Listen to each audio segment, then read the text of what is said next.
මගේ ලෝකේ උඩු යටිකුරු කර ඒ අඳුරු රාත්‍රියේ ආරම්භ වූයේ මාස 6කට පසු මා ලංකාවට පැමිණි දවසේ.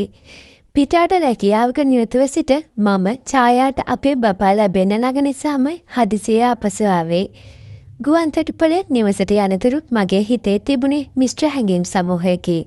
ඡායාව නැවත දකින සතුට අනාගත දරුවා ගැන සිහින ඒත් එක්කම මාස ගණනාවක් හිර කරගෙන සිටි හැඟීම් වලින් හදවත බරණී තිබුණා. දානුක ඡායම්මාව දැකපු ගමන්ම දෑත් දිගු කරගෙන මගේ ළඟට දිවාවා. ඇයව වැඳ ගන්නට මගේ දෑත්වලට දැනුනේ පුදුම බරක්. ඇගේ විශාල වූ කුස දැකපු ගමන්ම මගේ ඇස් වලට කඳුළු පිරුණා. සතුටු කඳුළුද දුක් කඳුළුද කියා මට තේරුණේ නැහැ. ඇය කෙතරම් ලස්සනට මහත් වී සිටියාද. කෙබුණි ස්වභාවයෙන් ඇයට තවත් සුන්දරත්වයක් එක්කර තිබුණා. මම ඇගේ උරහිස මත ඔළුව තියාගෙන ඇයව තදින් වැළඳගත්තා. ආදරේ ඡායා ගොඩාක් ආදරේ මම මිනිනුවා මමත් ඔයාට ගොඩාක් ආදරේ දනුක හොයා නැතුව මට ඉන්න බැරි වුණා අද ඉඳන් හැමදාම මගේ ළඟ ඉන්න. ඇය මගේ කොණ්ඩේ අතගාමින් කීවා. මගේ හිත සතුටින් පිරී ගියා. ඒ සතුටත් එක්කම මගේ හිතේ කොහෙදෝ කෙලවරක වේදනාවක්ද දෝලණය වුණා. මාස 6ක් තිස්සේ මම මගේ හැඟීම් හිර කරගෙන හිටියේ. දැන් මගේ ආදරණීය බිරිඳ මගේ ළඟ. ඒත් ඇගේ මේ තත්ත්වයත් එක්ක මට ඈත් එක්ක කායිකව සම්මිගව වෙන්න බෑ කියලා මම දන්නවා. ඒ සත්‍ය මගේ හදවතක තරහා ගන්න බැරි තරම් වේදනාවක් ගෙන දුන්නා. මගේ මුළු ශරීරයම වෙවුලන්න ගත්තේ හිර කරගත්ත හැඟීම් වල බර නිසාද කියා මට හිතුණා. මෙන්න පුතා ඇවිත්. ඡායාගේ අම්මා සිනාසෙමින් එතනට ආවා. ඇය ඡායාට උදව්වට මේ දවස්වල අපේ ගෙදර නැවතිලා හිටියා. ඔන්න අපේ දනුකායේ ඇවිත්. ඡායාගේ අම්මා පසුපසින් ආවේ සයිරි. ඡායාගේ නංගි. එයාටත් අවුරුදු 20ක් විතර ඇති. ඇයව දැකපු ගම මට දැනුනේ යම් අමුතු හැඟීමක්. සාමාන්‍ය ඡායා වගේම පෙනුම තිබුණා. සයිරිට තිබුණේ ඡායාට වඩා වෙනස් දඟකාර පෙනුමක්. ඇගේ කළු පැහැති දිගු කෙස් කලම තීරු නෙත් යුගල සිහින් සිරුර මගේ ඇස්වලට අමුතු ආකර්ෂණයක් ගෙනාවා. මම ඇය දිහා බැලුවේ ඇයිද මටම තේරුණේ නැහැ. කොහොමද දනුකයි? සයිරි සිහින් හඬින් අතවනමින් ඇහුවා. හොඳයි නන්නි, ඔයාට කොහොමද? මම සෙපුරුදු පරිදි සිනාසුණා. පළමු දවස් කීපේ මගේ හිතට පුදුම සතුටක් ගෙනාවා. ඡායම්මා ළඟින්ම හිටියා. අපි අනාගතය ගැන කතා කළා. දරුවාට නම් තැබීම ගැන කාමරේ සකස් කිරීම ගැන අපි විවිධ දේවල් කතා කළා. ඒත් රාත්‍රියේ උදා වෙද්දී මගේ හිතට දැනුනේ දරාගත නොහැකි විරහ වේදනාවක්. ඡායා ළඟ නිදාගෙන හිටියත් මට ඇය අල්ලා ගන්නටවත් නොහැකි වීම මට දරා ගන්න අමාරු දෙයක් වුණා. මම ඇසට නිදාගෙන ඇගේ නාල සිපගෙන සීමා මායින් දමාගත්තු ආදරයකින් හැම්පත් වුණා. දින කිහිපයක් ගත වුණා. එක් දිනක් උදේ මම සාලේ පොතක් කියවමින් සිටියේදී සයිරි කුස්සියෙන් එළියට ආවා. ඇය කෙනා තේ කෝප්පය මට දෙන්නට එන විට ඇගේ සිවුර මගේ ඇගේ හැප්පුණා.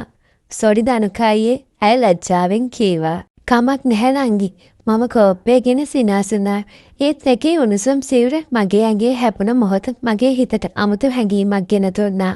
මම ඒ ගැන වැඩි අවධානයක් නොදී සිටීමට උත්සාහ කළා. එන්නම සයිඩ්ගේ හැසිරීම වෙනස් වන බව මට දැනෙන්නට පටන් ගත්තා. මම කොහේ වාඩි වුණත් ඇය මගේ ළඟටම ඇවිත් වාඩි වෙනවා. සමහර වෙලාවට අපේ අත් අහම්බෙන් වගේ කැටෙනවා. මම ඇය දිහා බලද්දි ඇය ලැජ්ජාවෙන් වගේ ඇස් පහළට හරවනවා. ඒත් ඇගේ දැස්වල තිබුණේ වෙනස්ම බැල්මක්.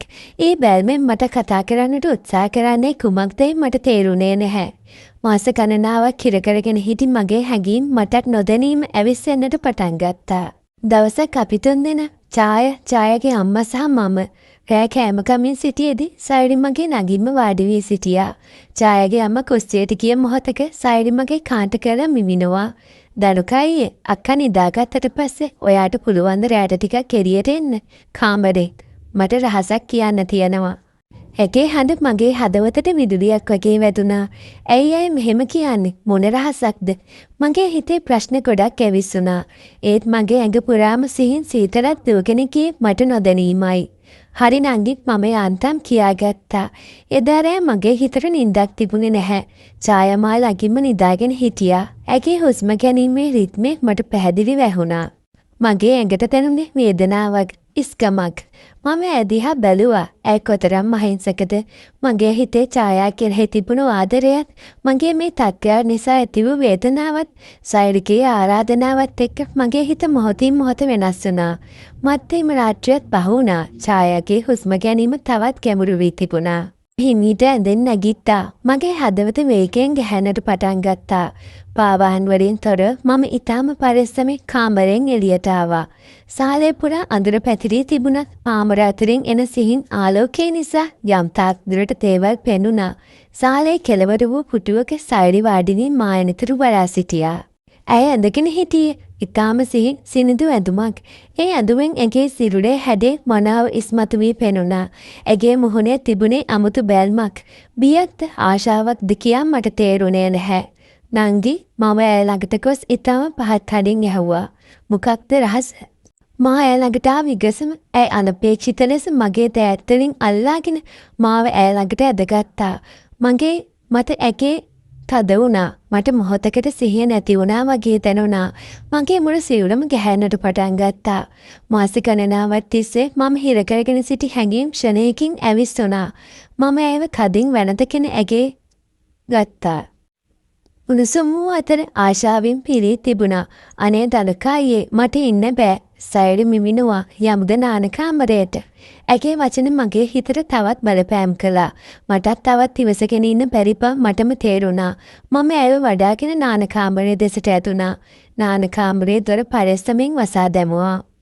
ඒ අඳුර ඒ කුඩා කාමරේ පුරා පැතිරී තිබුණා. එකිනෙකාගේ හුස්ම පොදවල උණුසුම අප දෙදෙනාටම හොඳින් දැනුණා. එදා රෑ අපි දෙන්න අපේ හැඟීම් වලට ඉඩ දුන්නා.